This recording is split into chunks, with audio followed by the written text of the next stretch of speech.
Hi everyone, I'm here today with a quick tutorial that goes along with today's Clearanceable Stamps Party Hop. I am going to be creating a candy box that I was inspired to make when I looked at a website that I often go to for inspiration and saw a similar candy box that was made from a printable template. So I thought, I can make that using my dies. So that's exactly what I did. You'll see I have a pile of die cut triangles over here. We'll kind of deal with those later. The first thing you're going to need is a piece of cardstock that's cut to 6 1/4 by 5 1/2. And the nice thing about this size is that you can get 2 candy boxes from one piece of cardstock. Before I begin assembling the candy box, I'm going to stamp this cardstock to kind of make a patterned paper. And to do that, I'm using the Circles Plus stamp set along with the Clearanceable Stamps Paint the Town Pink hybrid ink. So I'm going to go ahead and stamp that background and spare you the excitement, and then I'll just come right back and show you what it looks like.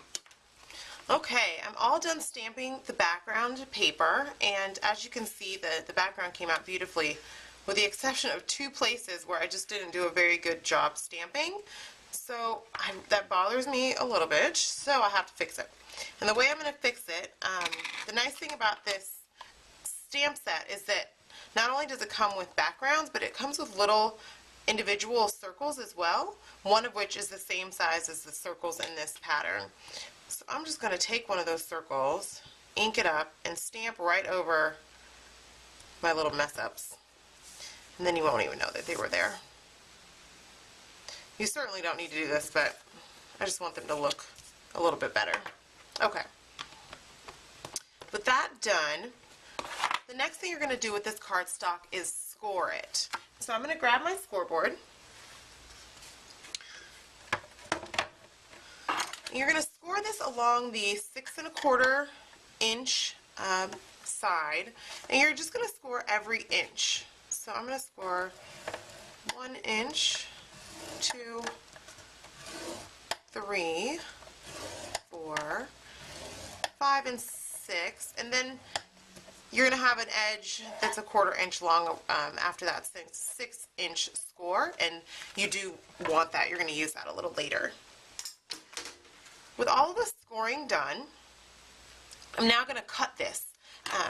The reason I'm cutting it now is because it's a lot easier to stamp the whole page and then cut than have separate sections that you have to stamp later. I'm going to cut this into 3 sections.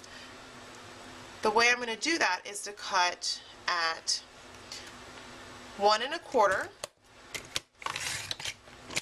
and then again at 1 1/4, and that's going to give me 3 pieces.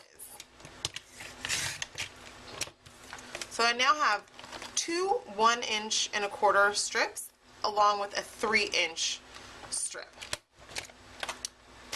Now comes the triangles. And this part of the project does require a little bit of effort. I'm using the Clearanceable Stamps triangle dies. They come in a set of 7, and they are in kind of gradient sizing, I guess you could say. And I'm using the smallest one. I've labeled mine by number so that I know that I have them all at any given time. And this is number 7 out of 7. So this is the smallest triangle die, and I cut out, wait for it, I cut out 24 of these. I know it's a lot, but you can hang out, watch TV, listen to music, kind of shut off the world and just go have some fun die cutting. So I cut out 24 of these. I'm going to show you how I'm going to use them. First off, I want all of my pieces to have that 6 inch, or I'm sorry, that 1/4 inch score all on the same side, because that will kind of mess you up if you don't do that. And the way I'm going to adhere them, basically, I'll show you, is with the triangles adhered on the inside of each strip in this pattern. You're going to have them kind of facing each other like this, all the way down the side. I'll show you how I adhere the first set, and then I'll kind of fast forward to the finished product with all three assembled. For the first one, just flip this large middle piece over, and for this part of the project I am going to use glue. I'm using original tacky glue, which is one of my favorite adhesives for this type of thing because it dries quickly and it really is not going to come apart. I'm not going to add any glue on that 1/4 inch piece here because it doesn't need it, but I am going to adhere it along the edge. And you know, I'm going to grab a piece of scrap paper before I do this because you may get a little bit of glue because you're adhering very close to the edge. You want to put that glue, and you really only need a thin line of it. Doesn't need to be super neat, and you're going to do that on both edges.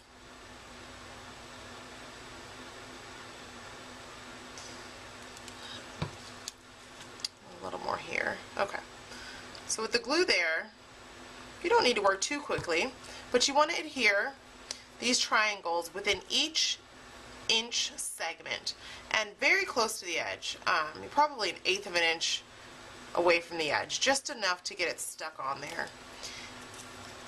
And it doesn't take too long to do it, but you want it within that 1 inch score that you created. And as you work, you'll almost feel this stuff, this glue setting. It's pretty crazy how fast it works.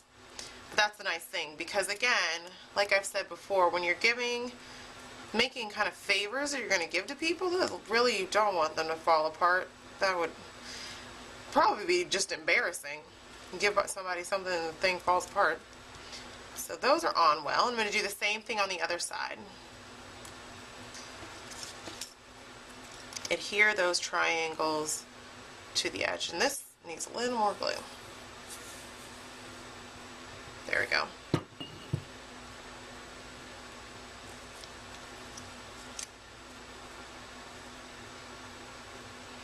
You could of course use score tape here.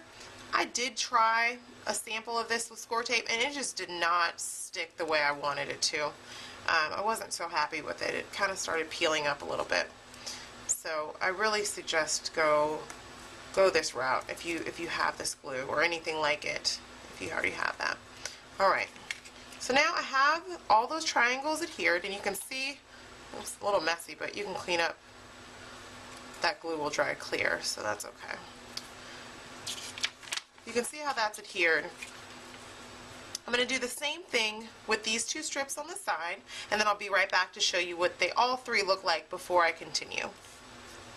I'm back, and I've got all 24 of those triangles glued into place. They're pretty well stuck in there, but I am going to let them dry a bit. While they're drying, though, we can move on to the next piece of adhering this project together. And right now you see we have 3 separate pieces, but what I'm going to do is take the very tips of each of these triangles and overlap them so it becomes one piece. And right now you're probably thinking, what in the heck is going on? But I promise you it's going to come together and you're going to love it. Or I love it, so maybe you'll love it too. So I'm going to adhere each piece of these, and to do that I'm just going to take a dab of glue again on each tip of the triangle, and then I'll overlap them. And really, because this glue is so great, it's going to adhere just fine, and you don't need a lot of it, and you're not going to need to worry about it. Overlap the very points of those triangles. Try and get it pretty even. And also you want to see that those score lines do line up across, because when you put this all together, that will help make one cohesive piece of one cohesive candy box. Doing the same thing on this side. Adhere the tips of those triangles. And now comes the patience part, because we are going to let this set to dry. And you really only, oops, that's what happens when you craft live, or really when you craft impatiently. Should have let that sit there a little longer. Just stick it back into place, that's fine. I'm going to let this dry for maybe 10 minutes. It doesn't need long at all, but just long enough so that when I do kind of manipulate it, none of those pieces are going to come apart. So I'll be back when it's dry and I'll show you how it all comes together. I'm back and this is all dry and ready to assemble. So this comes the fun part, because now it's going to all start to make sense why this kind of crazy looking template is going to become a candy box. The first thing I'll do is I'm actually going to cut this in half. After all of our work, it seems like a little silly, but I promise it'll make sense. And I'm going to cut the large portion. I'm going to cut it at 1 3/4. I'm going to cut it at 1 3/4. So I want to make sure that I line up the edge of that center piece at the 1 3/4 mark. Perfect. Okay.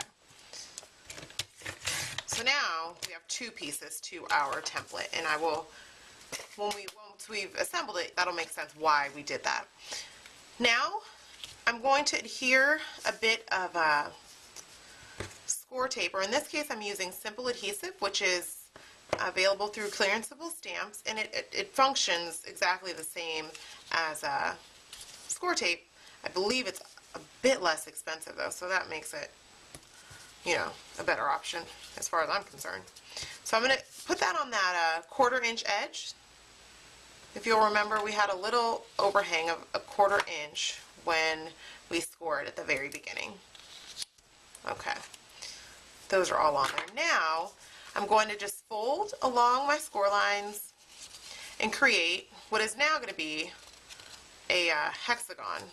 It'll be a 6-sided box, and then that overhang allows us a place to adhere and close up the hexagon. So this is one side of the box, and we'll do the exact same thing on the other side. Just keep all those edges even and neat. Perfect. Still looking a little funky though, huh? But I promise it'll come together. This is, you know, a bit of a time commitment for this project, but I think, you know, if you have somebody who appreciates your handmade gifts, then I think it's well worth the time and the effort to put this together, because they're going to look at it and say, oh, that is so cute, how did you make that? So it's something you can certainly be proud of. Doing the same thing on this side. And now comes my favorite part of this, because this is when it all comes together and begins to make sense.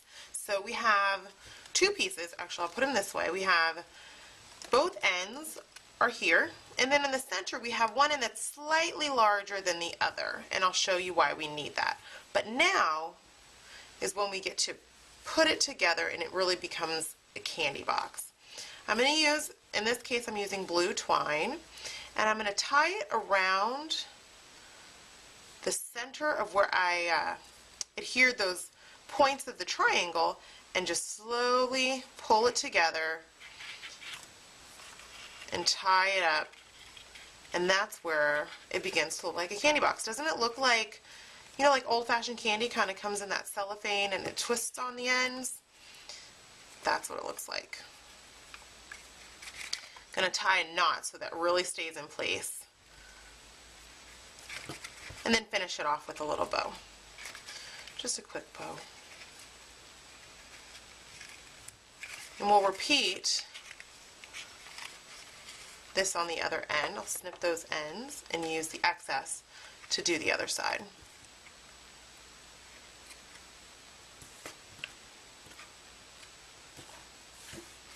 So we've got one end done.